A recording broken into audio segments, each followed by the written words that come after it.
meditation, same way, can lead you to joy or pain, suffering or ecstasy. See, almost all meditation techniques are based on imagination, except very few techniques. The clicks, what I call initiations, except the initiations directly from the master, all other techniques use imagination. For example, the unclutching, the science of unclutching, or the first technique which Patanjali spoke, your mind is not a thing, it is an action, stop. This is not using your imagination. This is a straight initiation. Straight initiation, straight click. Except this kind of initiations, this kind of clicks, all other techniques are using your imagination. When the imagination is used to lead to pleasure, to make you experience ecstasy, it is called meditation. The same imagination is used to lead you into suffering, it is called mind. There are only two things. Either your mind can continuously condition you, or it can continuously liberate you. Your imagination can either go this way or that way. It cannot stand still. It cannot stand still. We need to understand this one fact. We always think, I may not be progressing spiritually, but I am stuck somewhere where I am. No. Either you progress or you are going down. There is no such thing as stuck. Please be very clear. There is no such thing as stuck. Either you are going up or going down, like skiing.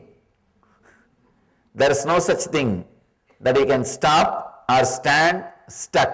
No. It doesn't happen in the inner field. If your imagination is used by you to liberate yourself, to uncondition yourself, it is called meditation. If your imagination is used to bind you more and more, to create more and more bondage, it is called mind.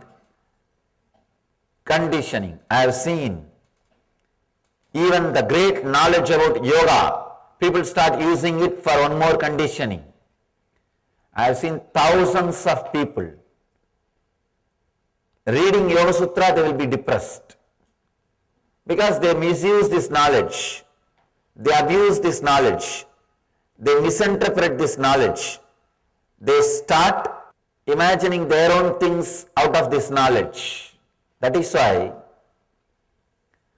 this great truth should be heard directly from an enlightened being. Then he knows where Patanjali put comma, where Patanjali gave strong emphasis, where Patanjali gave the back gap. He knows. Please understand. The other day I was reading a beautiful line. God is nowhere. Somebody put a comma next to W. Then it says God is now here.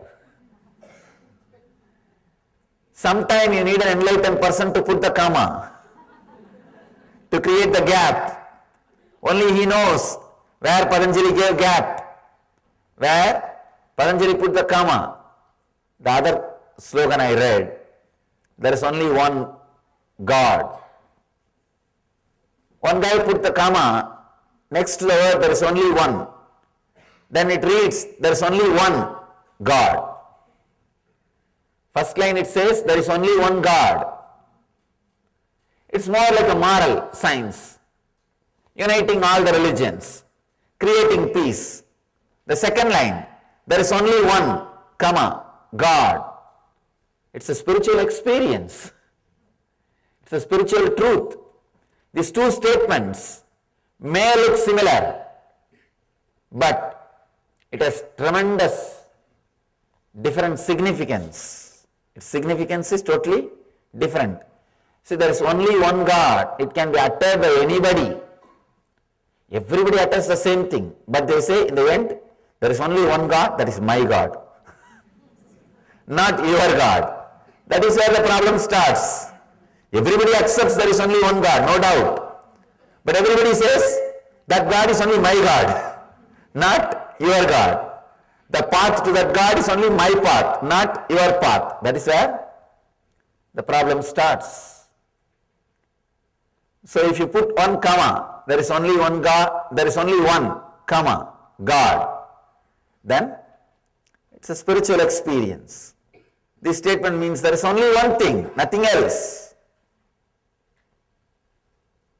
So, when you listen to these great truths from an enlightened master, you know where to put the comma, you know where Patanjali gave the gap, you know where he emphasized, you know where he was connecting or disconnecting words. Imagination can either lead you to hell or heaven. It's like a drug, LSD. Many people experience ecstasy if they take a drug. Many people experience suffocation, suffering also. If you are habituated for nightmares, if you take LSD, you will have a suffocation feeling. Your LSD experience will be nightmarish. If you are habituated for sweet dreams, if you take LSD, you will feel like you are in heaven. That's all. It is intensifying what you think, intensifying what you imagine. The drug experience is nothing but intensification of what you are imagining. Your imagination. Your imagination can lead either towards this direction or that direction. I can give you thousands of examples, thousands of stories. Especially I am constantly working with people's imaginations. It's my life. Last 6 years I am working with imaginations of the people. Millions of people directly and millions indirectly. Either trying to remove their imagination, alter their imagination, or redirect their imagination. Just today, one of my disciples was telling me, before she used to come regularly to the ashram, her daughter will always object, why are you going there? You are not attending us, you are not caring for us, the family pressure. Now, daughter also attended the program. Now she says, how could you come back? How could you be away from him? I am not able to. I am not able to be away from him. Earlier, how are you able to come back even after being around him? So her imagination, when she had wrong imagination, she was not able to relate with the mother. She was fighting with her, saying, why are you going? Now when she has the right imagination, she is fighting with her, why did you come back? It's a mind. It is imagination. Continuously, I am working with imaginations of the people. Many times, the imaginations become so strong, they can either completely move from the spiritual path or completely get enlightened. People sometimes ask me, how can imagination lead to enlightenment? After all, it is mental activity. How can that lead you to enlightenment? It's like somebody taking poison. Taking poison is an action, but that can lead them to death beyond actions. Same way, the right imagination is taken, the mind will disappear, you will be beyond the mind. You will be beyond mind. You will be experiencing the no mind state or the ecstasy. The next thing, sleep. Patanjali says sleep can lead you to joy or suffering, anguish or non-anguish. Almost 1/3 of our life we spend in sleeping. So if you understand the right technique for sleeping, 1/3 of your life you can spend in samadhi. See, the only difference between your sleep and samadhi state, the ultimate enlightened state, is samadhi minus awareness is your sleep. Your sleep plus awareness is samadhi. Enlightenment is nothing but being aware when you are asleep. That's all. When you are asleep, there are no samskara, engrams active. There are no memories active. You are completely silent, relaxed, settled. In that state, but only one thing, one difference, you are not aware.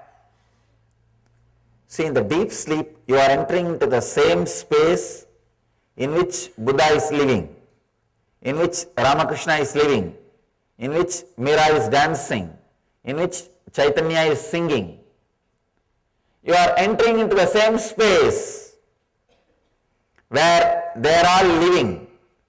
Only one difference. You are not aware. Patanjali is aware. Chaitanya is aware. Krishna is aware. Buddha is alive. In that space, if you know how to be alive, if you learn how to be aware, you have done everything. Nothing else needs to be done. All you need to do is how to be alive when you are asleep. How to be aware when you are asleep. Now our problem is, forget about how to be aware when you are asleep. How to be aware when we are awake. How to be aware when we are awake. That is a big problem. That itself is a big problem. Today we will practice a technique to convert your sleep into samadhi. Convert your sleep into samadhi. Please understand. When I say being aware during your sleep, I don't mean sleeplessness.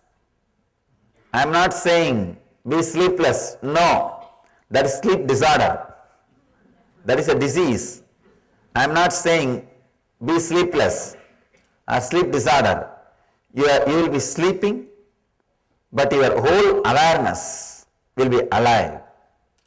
Means there are no engrams, there are no thoughts, there are no memories, but the pure I will be alive. That will be radiating, that will exist.